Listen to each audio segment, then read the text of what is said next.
जो अंत और प्रारंभ है, हर युग का वो आरंभ है।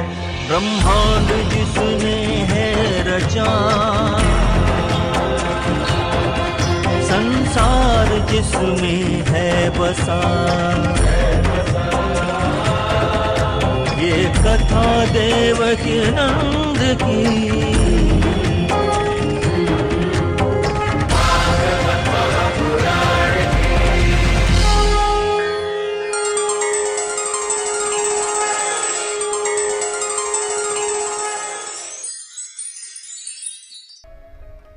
धनवान हो और भगवान छूट जाए, ये सबसे बुरा काम है। श्री कृष्ण कहते हैं, बुआ हम आशीर्वाद देते हैं आपको कि आप राजमाता तो होगी, पर आपको ये राजमाता होने का घमंड नहीं होगा, अभिमान नहीं होगा। आप हम में हमेशा अपना चित्त लगा के रखोगी, ये हमारा आपको आशीर्वाद है। कृष्ण जा रहे हैं, और जैसे ही कृष्ण जा रहे हैं, सामने से उत्तरा अभिमन्यु की पत्नी दौड़ी दौड़ी आई, कृष्ण मेरी रक्षा करो, कृष्ण मेरी रक्षा करो, कृष्ण मेरी रक्षा करो। क्या हुआ? बोले, हे गोविंद, कोई शक्ति है जो गर्भस्थ मेरे शिशु को समाप्त करना चाहती है, आप मेरी रक्षा करिए। श्री कृष्ण बोले, आज बड़ी अपने प्राण बचाने की तुझे परवाह है। जब अभिमन्यु का वध हुआ था, उस समय सब तुझे समझा रहे थे, तब तो तुझे समझ में नहीं आई थी बात। आज ये बात समझ में आ रही है। आज बड़ी तुझे प्राणों से मोह हो गया। उत्तरा ने जो बात कही वो बड़े गजब की है बंधु, जरा ध्यान से सुनना, आपके काम आएगी। उत्तरा ने कहा कि मुझे मेरे प्राणों की परवाह न तो उस समय थी कृष्ण, न आज है, लेकिन अगर मैं आज अपने आप को बचाना चाहती हूं तो सिर्फ आपकी इज्जत की खातिर, आपके सम्मान की खातिर। भगवान बोले, इतने लोग आते हैं, इतने लोग जाते हैं, उसमें मेरा मान सम्मान कहां महत्वपूर्ण है? बोले, यहां आप ही का मान सम्मान महत्वपूर्ण है। अगर अब मैं मर गई तो मेरे साथ मैं नहीं, पांडवों के वंश को चलाने वाला आखिरी वंशज भी जाएगा। और अगर ये वंशज गया, ये पूरी दुनिया तुम्हारा नाम बदनाम कर देगी, पूरी दुनिया तुम्हें बदनाम कर देगी। और दुनिया कहेगी, ये कैसा भगवान है? पांडवों ने जिन पे भरोसा किया, उस भगवान ने उन पांडवों के वंश को ही नहीं संभाल सके, वंश ही नहीं चला सके। तो लोग आपको बदनाम कर देंगे, लोग आपकी हंसी करेंगे, कहीं आपकी हंसी न हो, आपकी बदनामी न हो। इसलिए कृष्ण, मैं चाहती हूं कि इस पांडवों के आखिरी वंशज को आप सुरक्षित करो, बचाओ।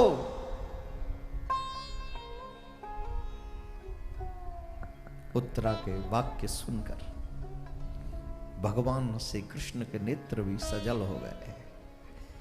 क्या मेरे भक्त मेरे मान सम्मान की इतनी परवाह करते हैं? धन्य है। चिंता मत कर, उस शिशु को कोई नहीं मार सकता जिसे मैं बचाऊं। और आज तक जो कभी नहीं किया भगवान ने, वो अब किया। कभी भी भगवान किसी की मां, अपनी, जब भी जितने भी अवतार हुए हैं, भगवान अपनी मां के गर्भ में नहीं गए, बल्कि भगवान की जगह भगवान की माया गर्भ में जाती है। आज पहली बार ऐसा है, आज भगवान अपनी खातिर नहीं बल्कि भक्त की रक्षा की खातिर आज उत्तरा के गर्भ में स्वयं पधार गए। उत्तरा के गर्भ में पधार गए क्योंकि उस शिशु को बचाना है, उस भक्त की रक्षा करनी है, उसको सुरक्षित करना है। मेरे भाई बहन, आज उत्तरा का भाग्य तो देखिए। भगवान को धारण करने का गर्भ में किसी को सौभाग्य नहीं मिला। आज उत्तरा को भगवान को गर्भ में धारण करने का सौभाग्य ही मिला। लेकिन सिर्फ न भगवान को, आज भक्त और भगवान दोनों को, उत्तरा को यह सौभाग्य मिला कि भक्त और भगवान एक साथ गर्भ में सुरक्षित है, मौजूद हैं। भक्त और भगवान दोनों मौजूद है उत्तरा के गर्भ में। मेरे प्यारे, वो मां कैसी भाग, क्यों? उत्तरा की सासू मां का नाम बताइए क्या?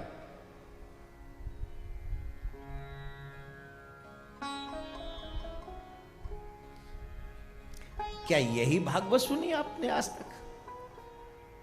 है? यही सुनते आए हो भागवत? भगवान श्री कृष्ण की बहन सुभद्रा, भगवान की बहन सुभद्रा उत्तरा की सासू मां, पति अभिमन्यु और ससुर भगवान श्री कृष्ण के, ससुर भगवान श्री कृष्ण के जीजा तो हैं ही, मित्र है, सखा है। आपको जानकर अचरज, आप सब जानते हैं। बताइए, भांजा कितना प्यारा होता है? वो भी इकलौता भांजा हो, है? होता है कि नहीं? बच्चे को बिगाड़ने में दो ही लोगों का हाथ होता है, एक मामा का और एक चाचा का। एक तो मामा बिगाड़ता, मेरा भांजा राजा आ गया। अरे राजा नहीं है ये, मेरा भांजा राजा आया है। और एक वो चाचू, पहले चाचा था अब चाचू हो गया, और जब से चाचू हो गया तब से तो बस सुपड़ा साफ हो गया है। सारे बिगाड़ने की चीजें ये दोनों देते हैं। ये लो, अधिकांश, सबके साथ ऐसा नहीं है। जो मामा थोड़े बड़े होते, एज में ज्यादा बड़े होते, वो मामा वो चाचा ऐसा नहीं कर पाते हैं। लेकिन जो थोड़ा हम उम्र टाइप के होते वो बिगाड़ देते पूरा। प्यार है लेकिन उस प्यार में बिगड़ते हैं बच्चे। भगवान श्री कृष्ण को अपने भांजे से बहुत प्रेम है, और इसीलिए भगवान उसके बच्चे को बचाने के लिए, अपने भांजे के पुत्र को बचाने के लिए गर्भ तक पहुंच गए, जो आज तक कभी नहीं किया। और इसीलिए कहते हैं भगवान भक्तों के कारण अपने मान सम्मान, अपनी पद प्रतिष्ठा सब भूल जाते हैं। भगवान फिर याद नहीं रखते मैं भगवान हूं, उनको सब प्रकार से एक ही चीज याद रखनी होती है कि मेरे भक्त का भला होना चाहिए। मैं भक्तन को दास कहां हूं, मैं भक्तों का दास हूं, स्वामी नहीं हूं। तो परीक्षित की रक्षा की, और परीक्षित की रक्षा कर कर भगवान श्री श्याम सुंदर अपनी द्वारका के लिए प्रस्थान करते हैं। फिर भगवान अपनी लीला पूरी करते हैं, भागवत में अपने स्वरूप को विराजमान कराकर अंतर ध्यान हो जाते हैं, स्वधाम के लिए प्रस्थान करते हैं। कुंती को जब यह बात पता चलती है कि श्री कृष्ण मृत्यु लोक का परित्याग करके स्वधाम के लिए प्रस्थान कर गए, तो जैसे राम अवतार में भगवान श्री राम वन से नहीं आए ये सुनकर दशरथ जी ने प्राणों का परित्याग कर दिया, ठीक वैसे ही कुंती ने जब यह संदेश सुना कि श्री कृष्ण ने अपनी लीला पूरी कर दी है, तो श्री कृष्ण का यह संदेश सुनते ही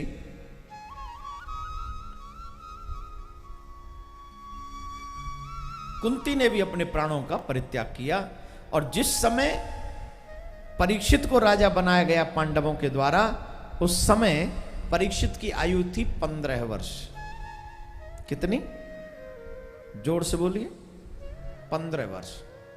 और 15 वर्ष की आयु में परीक्षित को राजा बनाया गया, और पांडव भी हिमालय की कंदराओं की तरफ बढ़ गए, और वहां जाकर यश्रद्धये तद भगवत प्रयाणम, जीवन वही सच है। इस पूरे प्रसंग से एक शिक्षा हमको लेनी चाहिए, जीवन वही सुंदर है जिस जीवन में भगवान की याद है, भगवान का कार्य है, भगवान का संग है।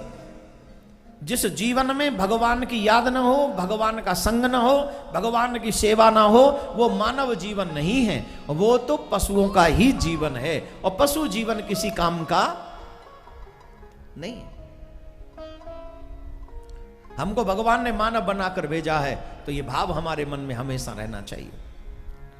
तो मेरे प्यारे, पांडवों ने भी जब देखा कि श्री कृष्ण लीला पूरी कर गए, तो पांडव भी हिमालय में चले गए।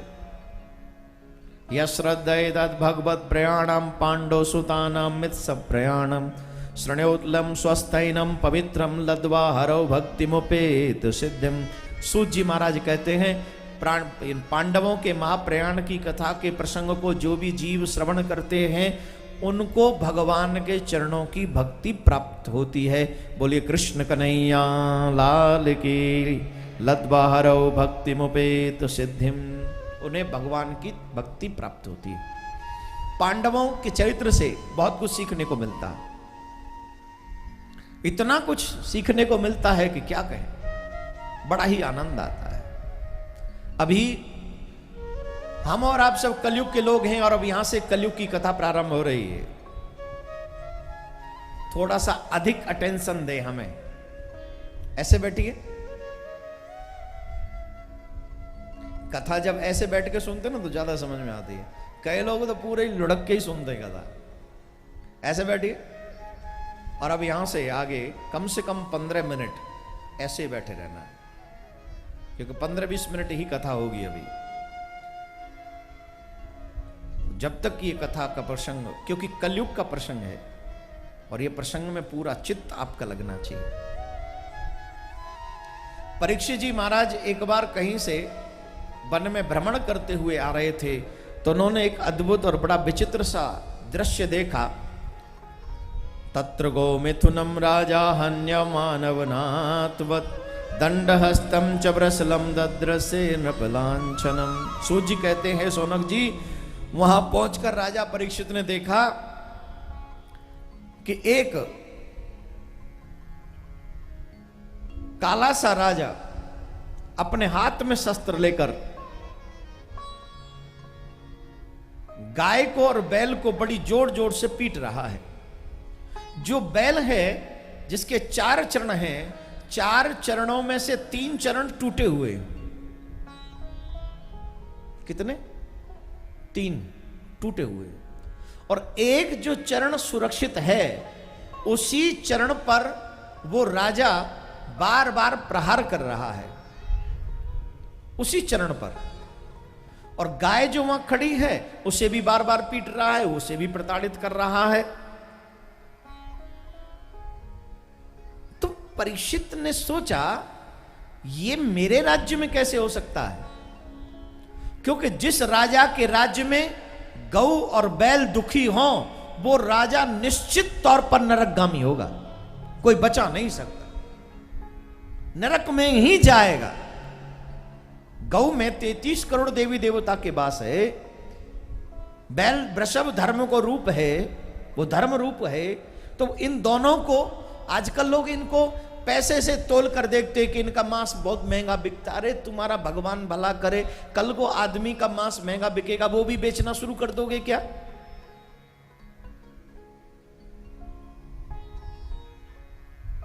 ये क्या है? ये भारतीय परंपरा इतनी श्रेष्ठ सुंदर परंपरा है, जहां हम लोग हर चीज को भगवान की कृपा पर ही निर्भर है। कितना गौ को हम मां कहते हैं, गौ माता है। एक प्रसंग याद आ रहा है, जरा ध्यान से सुनना। अकबर और बीरबल एक बार भ्रमण कर रहे थे, तो बीरबल को सामने एक तुलसी का बिरवा। किस किस के घर में तुलसी है? क्या बात है। जिसके घर में तुलसी का बिरवा होता है, नारायण की कृपा हमेशा बनी रहती है और कन्हैया का प्यार बना रहता है। तुलसी का बिरवा जरूर होना चाहिए घरों में। तो बीरबल जा रहे थे, तो उन्होंने देखा कि तुलसी का वृक्ष है, तो उन्होंने उसको प्रणाम किया। अकबर ने पूछा, ये तुमने क्या किया? What is this? Why are you doing this? बोले महाराज जी, हमारी मां है, इसलिए हमने इनको प्रणाम। हम लोग कहते तुलसी माता, ये हमारी मां है, इसलिए हमने इनको प्रणाम किया। अकबर को बड़ा बुरा लगा, तुम लोग हिंदू लोग क्या हो, हर चीज को तुम मां कह देते हो। उसे गुस्सा आया, उसने तुलसी का वृक्ष पौधा उठाया और उखाड़ के फेंक दिया। क्या है, कहां है मां तुम्हारी? बीरबल को गुस्सा तो बहुत आया, पर करेगा, राजा है, मौन रहे। आगे गए तो एक वृक्ष होता है जिसको छूने से खुजली मचती है। बीरबल ने उसको भी जाके प्रणाम कर दिया। अकबर बोला अब ये क्या है? बोले ये हमारे पिता हैं। अब अकबर को फिर बड़ा गुस्सा है, बोले तुम कमाल करते हो, एक को मां बोलते हो, एक पौधे को तुम पिता बोलते हो। उसने उसको उखाड़ा, फेंका, स्पर्श मात्र से जो उसका हाल हुआ वो लगा खुजलाने। अकबर बोला बीरबल ये क्या हो रहा है? बोले कुछ नहीं हो रहा, आपने हमारी मां को मां दुख दिया, पिताजी यहां बदला ले रहे हैं अब आपसे। पिताजी बदला लेंगे अब आपसे। अकबर कुछ बताओ। अकबर बोला बीरबल कुछ करो, कुछ करो, मुझे तकलीफ हो रही है। वहां गौ माता खड़ी थी, बोले वो रही एक मां हमारी, ये करेगी? बोले अब ये क्या कर, ये क्या करेगी? बोले मैं बताता हूं, अब ये गौ माता गोबर करेगी, उस गौरव को लपेट लो, आपका ये खुजली जो है समाप्त हो जाए। What is this? बोले यस, अगर समस्या का समाधान चाहते हो तो गोबर लगा। अब साहब मरता क्या ना करता। अकबर को कहां गौ में मां नजर आ रही थी, बेचारा वो तो अकबर था, पर फिर भी बीरबल ने कहा तो उसने गोबर लगाया। गोबर लगाया तो उसे रिलैक्स मिला, उसकी खुजली समाप्त हो गई। अकबर बोला बीरबल ये तुम्हारी मां तो वाकई बड़ी अच्छी है, इतना खुजली हो रहा था, तुम्हारे पिताजी ने इतना तंग कर दिया हमको, तुम्हारी माता ने बड़ा सुख पहुंचा दिया। बोले साहब हमारी मां इतनी अच्छी है, क्या करें, बच्चों पे बड़ी दया करती है ना, हमारी मां है। अकबर बोला पर अब ये गोबर लगा हुआ हूं, नगर में जाऊंगा तो लोग हंसेंगे, लोग हंसी करेंगे, मेरी प्रजा क्या कहेगी, मेरी रानी क्या कहेगी, अब ऐसे कैसे जाऊं? बोले एक और मां है मेरी। कितनी मां है? बोले बहुत मां है, एक और मां है। बोले अब कौन सी मां है? बोले जमुना मां है, जमुना मैया में स्नान करो तो तुम्हारा ये दुख भी दूर हो जाएगा। हिंदू फिलॉसफी मानव जीवन को कैसे कैसे सुंदर तथ्यों का दर्शन कराती है, हम लोग सोच नहीं सकते। हमारे यहाँ तुलसी भी माँ है, हमारे यहाँ गौ भी माँ है, हमारे यहाँ जमुना भी माँ है। हम लोगों के लिए पूरा जो ये नेचर है ना, ये जो प्रकृति है, ये माँ और पिता का ही स्वरूप है। हम इसी से नमन करके बढ़ते हैं और आखिरकार इसी में अपने अस्तित्व को विलीन कर देते हैं। लेकिन हर कोई इस बात को नहीं समझ सकता है। हिंदू फिलॉसफी है ना, हम लोग ही कृपा है ठाकुर जी की, समझ में आता है। तो उस गाय बैल को वो राजा मार रहा है, परीक्षित को गुस्सा आया, रथ रोकवाया और दौड़ कर गए कि मैं देखूं ये कौन है। मैं एक बार बता दूं, अगर आस्था पे कथा पूरी हो जाए तो आप YouTube चैनल पे तुरंत चले जाएं, क्योंकि प्रसंग थोड़ा सा 5-10 मिनट एक्स्ट्रा लगेगा, तो पूरी कथा सुनना है तो आपको जाना ही पड़ेगा, तुरंत चले जाएंगे। तो मेरे भाई बहन, राजा को परीक्षित को आता हुआ देखा तो वो व्यक्ति वहां से दूर हट गया, दूर भाग गया। और परीक्षित ने दोनों हाथ जोड़कर पूछा गाय से, बैल से, प्रभु आप कौन हैं? ये कौन दुष्ट है जो आपको मार रहा है, आपको सता रहा है, आपको पीड़ा पहुंचा रहा है?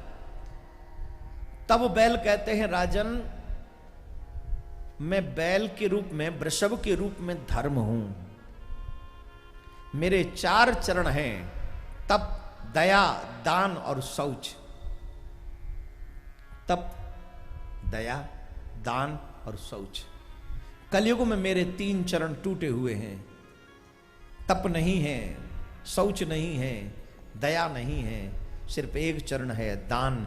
उसे भी ये जो मुझे मार रहा है कलयुग, ये उसे तोड़ना चाहता है। बैठे रहेंगे अभी 5 मिनट।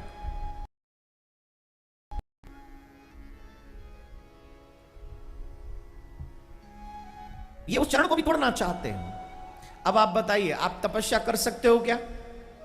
जवाब दीजिए, करते हो तपस्या? नहीं। दया बची है क्या मन में? रोड पे कोई व्यक्ति एक्सीडेंट हो जाए, हम उसे बचाने के लिए रुकते नहीं है, क्योंकि मेरा इंटरव्यू निकल जाएगा। बोली हाँ या ना? तुम्हारा इंटरव्यू जरूरी है कि किसी के प्राण जरूरी है? तुम्हारे लिए, आज के व्यक्ति के लिए इंटरव्यू जरूरी है, दया नहीं है। पवित्रता, पवित्रता बची है कहीं? है क्या पवित्रता? रसोई में भी जाते हैं तो चप्पल पहन के भोजन बना लेते हैं, और अधिकांश, अब तो 80% नहीं 90% ऐसा देखने को मिलता है कि भोजन करने वाले लोग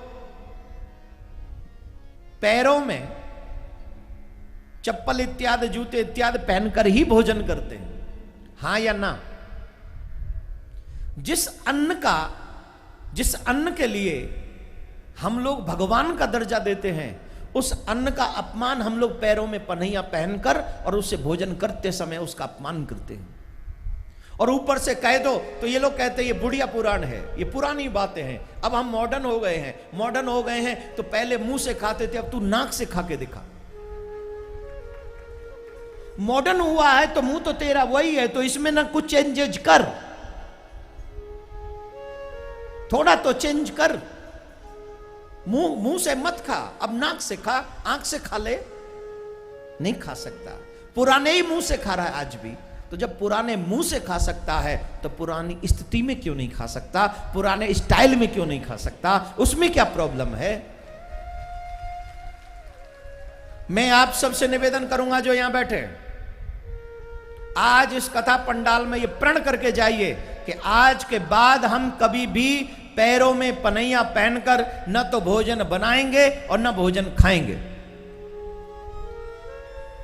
ऐसे नहीं, एक एक हाथ उठाकर राधे राधे बोलेंगे, मैं समझूंगा वही प्रण कर रहे हैं। जोर से बोलिए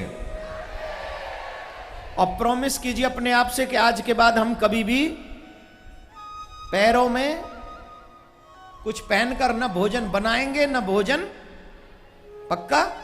एक बार और बोलना पड़ेगा। तो कह रहे न पवित्रता है, न दया है, न तपस्या। कलयुग में तपस्या नहीं कर सकते। पहले लोग एक चरण के अंगूठे पर खड़े होकर हजारों वर्ष तप करते थे, अब कहां करते हैं? तो महाराज मुझे कलयुग समाप्त कर रहा है, कलयुग परेशान कर रहा है, कलयुग तंग कर रहा है। तो राजा परीक्षित ने पूछा, गाय से आप क्यों दुखी हैं? बोले मैं भी इस कलयुग की वजह से दुखी हूं। कैसे?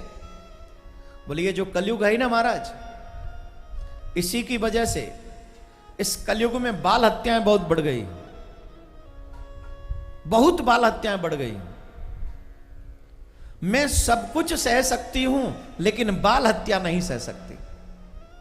सब सह सकती हूं, बाल हत्या नहीं। राजा ने कहा आप चिंता मत करिए, मैं कलयुग को ही समाप्त कर दूंगा। हाथ में खड्ग निकाली, उस कलयुग को मारने के लिए गए। और जब कलयुग को मारने जा रहे थे तो उसी समय कलयुग त्राहिमाम त्राहिमाम त्राहिमाम, 3 बार उसने त्राहिमाम त्राहिमाम कहा। और त्राहिमाम त्राहिमाम कहकर परीक्षित की शरण में आए और कहा आप मुझे मारना चाहते हैं तो जरूर मार दीजिए, लेकिन मेरी भी प्रार्थना सुन लीजिए। बोले क्या? सुनिए। सुनना भैया, हम सब कलयुग के लोग हैं, हमको पता होना चाहिए कि कलयुग की स्थिति क्या है। कलयुग कह रहा है सतयुग, त्रेता युग, द्वापर युग, इन तीनों युगों में जब जीव हजारों हजारों वर्ष तप करता है उसके बाद उसका कल्याण होता है। लेकिन कलिकाल में उसे तपस्या करने की आवश्यकता नहीं है। कलिकाल में जीव की मुक्ति सहज रूप से, सरल तरीके से उसकी मुक्ति हो जाती है। कलिकाल में सिर्फ जीव को भगवान के नाम का आश्रय ले लेना चाहिए। और जो जीव कलिकाल में भगवान के नाम का आश्रय ले लेता है वो जीव सहज में ही भवसागर से पार हो जाता है, सहज में पार हो जाता है। जोर से बोलना पड़ेगा और जोर से बोलना पड़ेगा। सहज में भवसागर से पार हो जाएगा। कलयुग केवल नाम आधारा, सो मेरे नर उतरे ही पारा। कलयुग केवल नाम आधारा, सो मेरे नर उतरे ही पारा। हरे नामैव हरे नामैव। 10 मिनट और बैठे रहें सभी। मैं आप सबसे आग्रह करूंगा, जो भी पंडाल में भीतर बैठे हुए हैं, प्लीज 5-10 मिनट में आपका कुछ नहीं बनना बिगड़ना। माताराम, ए रेड साड़ी, रेड कलर, वैसे भी रेड खतरा ही होता है। आप सबसे मेरी हाथ जोड़ के प्रार्थना है, 10-15 मिनट पहले आप उठ के भी कर लेंगे क्या? आप कथा में सिर्फ डिस्टर्ब कर सकते हैं, या 5-10 मिनट की कथा आप छोड़ देते हैं। क्यों छोड़ना है? जब इतना कष्ट करके आते हो, इतना समय आप लगाते हो, इतना प्रेम से जब आ जाते हो, तो कथा का एक अक्षर भी छूट न जाए, ऐसा भाव बना कर आया करो कि जब आरती होगी उसके बाद ही जाऊंगे या जाएंगे, क्योंकि उसमें मेरा भी उत्साह बना रहेगा। हालांकि 2-4 लोग उठ के चले जाएंगे तो कोई, हमारे ब्रज में कहावत है, वृंदावन की एक बंदरिया रूठ जाएगी तो वृंदावन सुनो ना जावेगो। वृंदावन में इतने बंदरिया हैं, हमसे पूछो इस समय क्या हाल कर रखा है आश्रम पे। 2-4 रूठ गई तो रूठ जाएं तो क्या फर्क पड़ता है, वृंदावन की शोभा तो बनी रहे। अब तुम 2-4 लोग चले भी जाओ तो ऐसा नहीं पंडाल सूना हो जाएगा, लेकिन सच यह है कि आपकी कथा छूट जाएगी, मुझे वो तकलीफ है। तो कम से कम 6:30 बजे तक का समय जरूर लेके आया करो। और फिर आज दूसरा दिन भी गया भागवत का। कितने दिन बचे? जोर से बोलिए। 2 साल बाद आपको ये मौका मिला है। अगली साल कौन जाने फिर कब आएंगे, क्या पता मुंबई वाले दोबारा न बुलाएं। ये कार्यकर्ताओं का क्या भरोसा, ये दुनिया में तो कब कैसे हैं। क्यों जी? अरे बाद की बात बाद में करेंगे ना, अभी कथा सुनो। कल की बात कल करेंगे।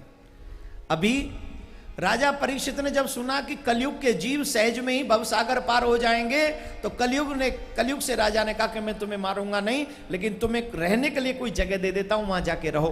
बोले कौन सी जगह? बोले सुनो, जहां लोग मदिरा पान करते हैं वहां रहो, जहां लोग जुआ खेलते हैं वहां रहो, जहां लोग वैश्यागमन करते हैं वहां रहो, और जहां पर लोग हिंसा करते हैं वहां रहो। ये 4 जगह पर रहो। बोले महाराज एक जगह मुझे मेरी मर्जी से दे दो। कौन सी जगह? बोले स्वर्ण में निवास दे दो। राजा ने कहा था थास्तु। और राजा भूल गए जो मुकुट है वो भी सोने का है। तो राजा के सर पे सबसे पहले कलयुग बैठे।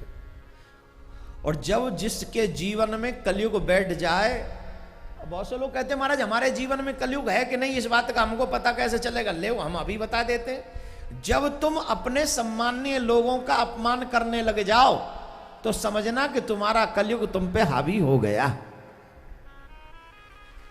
तभी समझ लो, अपने सम्माननीय लोगों का अपमान करने, वो गलत नहीं, हम ही गलत हैं। अब देखो, राजा गए समीक ऋषि के आश्रम में, वो समाधि में बैठे, उन्हें पता नहीं है, और वो बैठकर समाधि में विराजमान है। इन्होंने 3 बार कहा जल पिला दो, जल पिला दो, प्यास लग रही, जल पिला दो, प्यास लग रही, जल पिला दो।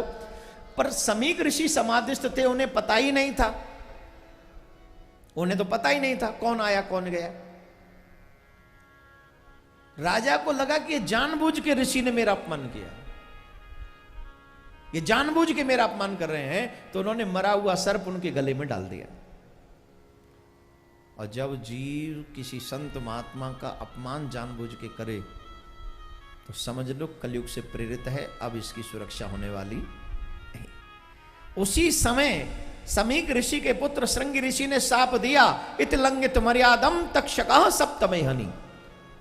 जिसने संत मर्यादा का उल्लंघन किया है, हम उसे शाप देते हैं, आज से 7वें दिन उसे तक्षक डस लेगा और उसकी मृत्यु हो जाएगी। शाप दे दिया।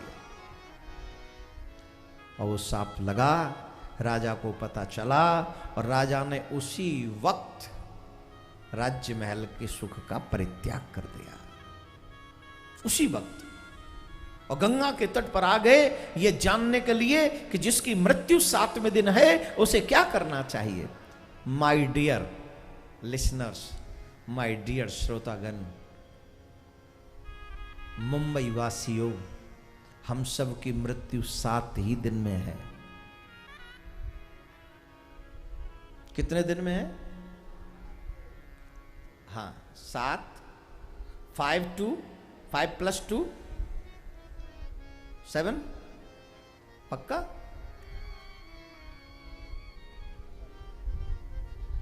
चली जा रही हैं अनमोल सांसें, जो कुछ बची हैं उन्हीं को संभालो। आएगा बुलावा, हो आएगा बुलावा तो जाना पड़ेगा, सर तुझको आखिर झुकाना पड़ेगा। बहाना चलेगा, बहाना किसी का नहीं चाहिए, दिल दुखाना किसी का। लिसन, दौलत तुम्हारी रह जाएगी, शोहरत तुम्हारी रह जाएगी, नहीं साथ जाता खजाना किसी का, नहीं चाहिए दिल दुखाना किसी। पहले तो तुम अपने आप को संभालो, डोंट इंटरफेयर अदर्स लाइफ, किसी की लाइफ में इंटरफेयर मत करो। किसी को सही करने से पहले तो तुम अपने आप को संभालो, हक नहीं तुमको बुराई औरों में निकालो, औरों में निकालो, औरों में निकालो। बुरा है बुरा जग में बताना किसी का, नहीं चाहिए दिल दुखाना किसी का। तो मृत्यु कितने दिन में माय डियर? जोर से बोलिए, कितने दिन में? कितने दिन निकल गए? बचपन गया, जवानी जा रही है, कितने गए? 2, बचा है 1। 7 तो राजा के थे, हमारे कहाँ हैं? हमारे तो 3 ही हैं। बचपन खोया खेल कूद में, भरी जवानी सोया, देख बुढ़ापा अब क्या सोचे, क्या खोया क्या पाया। देर नहीं है अभी बंदे ले ले उसका नाम रे, अभी भी नाम लो। क्या बोलना पड़ेगा? कौन कौन चाहता है कि हमारी मृत्यु संवर जाए? कौन कौन चाहता है कि मृत्यु ऐसी संवरे कि दोबारा ना मरना पड़े? अगर ऐसा चाहते हो मेरे प्यारे हो, तो सबसे नेक एक ही एक काम है, और वो काम ये है कि भागवत से अपना हित लगा लो। जब भी भागवत हो, पंडाल में जाकर मां अखंड पाठ कर लो, समझो वहीं जमुना। भागवत हमें जीना भी सिखाती है, भागवत हमें मरना भी सिखाती है। और सच कहूं तो ये भागवत ही है जो हमको भगवान से मिलाती है। तो जिनको अपनी मृत्यु सुंदर बनानी हो, उन्हें भागवत से मोहब्बत कर लेनी चाहिए। मेरे प्यारे भाई बहन, जो भी इस समय YouTube चैनल पर देख रहे हैं, नियर अबाउट 4 लाख के करीब उस पे सब्सक्राइबर हो गए हैं। 4 लाख अब होने ही वाले हैं। जो अभी देख रहे हैं वो भी कर देंगे तो 4 लाख हो जाएंगे सब। और ज्यादा से ज्यादा कर, अभी आप अपना अपना मोबाइल निकालो जो पंडाल में बैठे। फॉर योर काइंड इन्फॉर्मेशन, कल की भी वीडियो है, अभी भी चल रही है। कल की भी कथा के 3 घंटे की वीडियो, 3 घंटे की, वहां से 3 मिनट भी नहीं देखता कोई यूट्यूब पे, 3 घंटे की भागवत के यूट्यूब पे ट्रेंडिंग में चल रही है पूरे विश्व में, पूरे विश्व में, बिकॉज ऑफ यू, कि आप अपने धर्म को प्यार कर रहे हैं, आप कन्हैया की कथा को प्यार कर रहे हैं, आप मेरे लाला को प्यार कर रहे हैं, आप मेरे प्यार को, कन्हैया के प्यार को आगे बढ़ा रहे हैं, उसकी बदौलत। जोर से बोलना पड़ेगा। 5 मिनट कोई खड़ा नहीं होगा। ए मैया देख ले, चाय तो ठंडी ही मिलनी है क्योंकि बनानी तुम्ही को है, कलयुग की बहू तो बना के पिवावे ते रही, तो 5 मिनट बाद में जाके बना लेना, बैठ जाओ। 5 मिनट और बैठेंगे। जितने भी लोग बैठे हैं अपना अपना मोबाइल निकाल लें, पहले कल की वीडियो को एक बार देख लें और फिर आज की जो अभी चल रही है उसको भी देखें तुरंत, जब तक शर्मा जी आपको संदेश दे रहे हैं। उसके बाद में एक भजन गाऊंगा बहुत प्यारा सा। कल इससे भी बड़ी संख्या में आप लोग पधारेंगे। ये लाइक भी कर दें तुरंत, क्योंकि कल मैंने देखा जब मैं गया तो 3000 लोग लाइक कर चुके थे, और मुझे लगता है 3 में से 2500 लोग तो कथा पंडाल के लोग होंगे। तो वीडियो देख के लाइक करें, शेयर करें, और जब भजन हो फिर रख ले अपनी जेब में। राधे राधे बोलना पड़ेगा।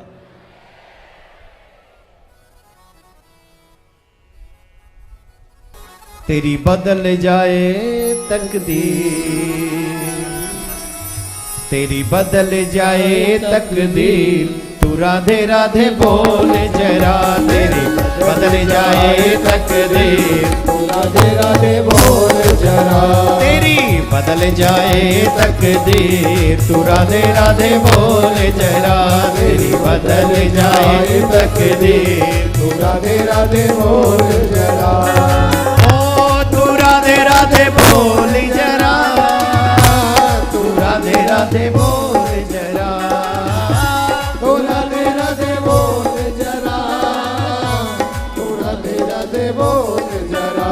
तेरी बदल जाए हो, तेरी बदल जाए, तेरी बदल जाए तकदीर, तू राधे राधे बोल जरा। तेरी बदल जाए तकदीर, तू राधे राधे बोल जरा।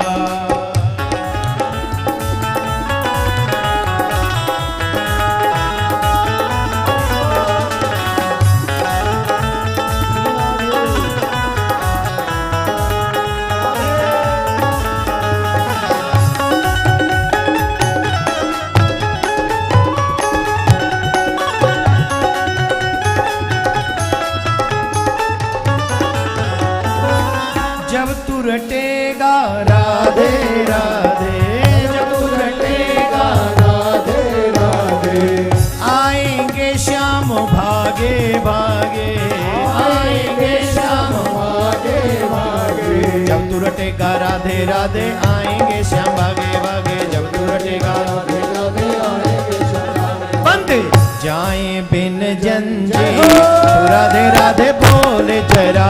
बंद जाएंगे वो जंजे, तू राधे राधे बोल जरा। ओ तू राधे राधे बोल जरा, तू राधे राधे बोल जरा। तू राधे राधे बोल जरा, तू राधे राधे बोल जरा। ओ तेरी बदल जाए, ओ तेरी बदल जाए, तेरी बदल जाए तकदीर। राधे राधे बदल जाए तकदीर, राधे राधे बोल जरा। श्री राधे हो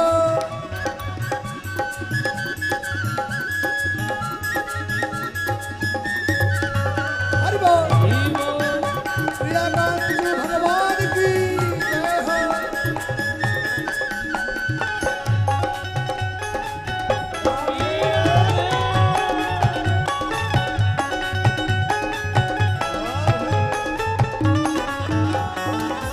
जो कोई बोले राधा राधा, जो कोई बोले राधे राधे, ओ जो कोई बोले राधा राधा, जो कोई बोले राधा राधा, मिट जाए जीवन की बाधा।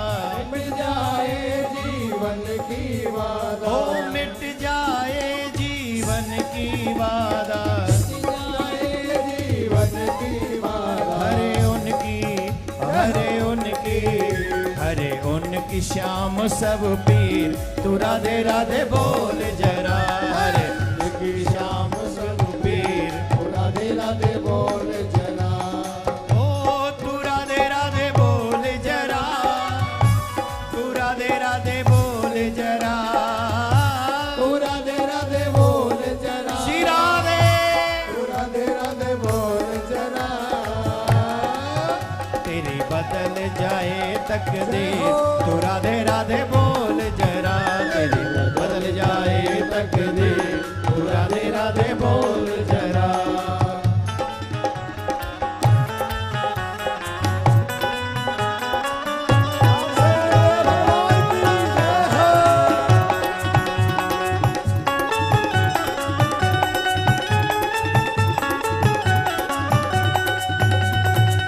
हरि बोल,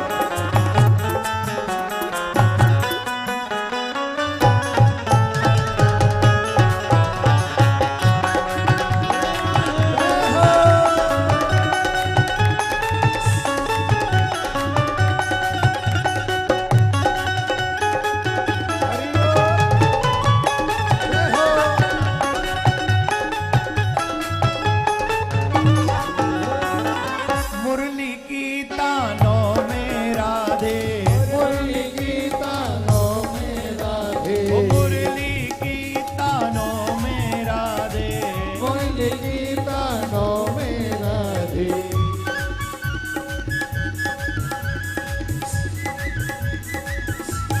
हरि बोल,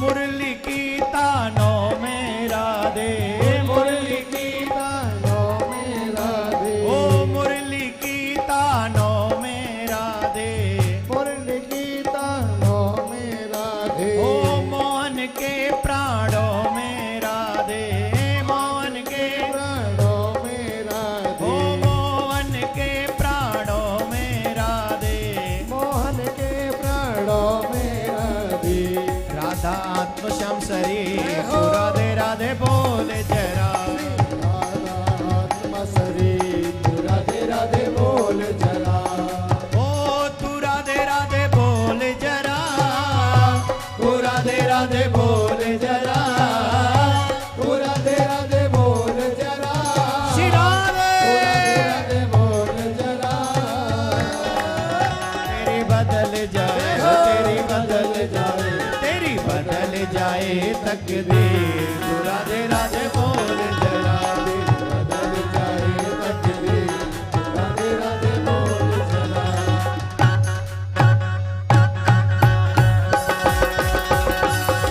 हरि बोल,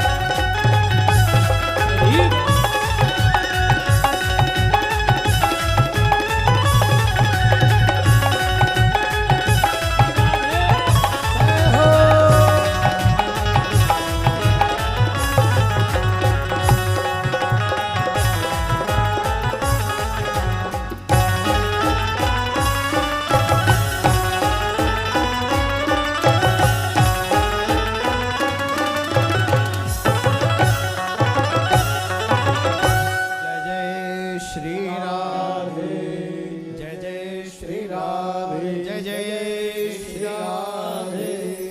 दो बात कह दूं,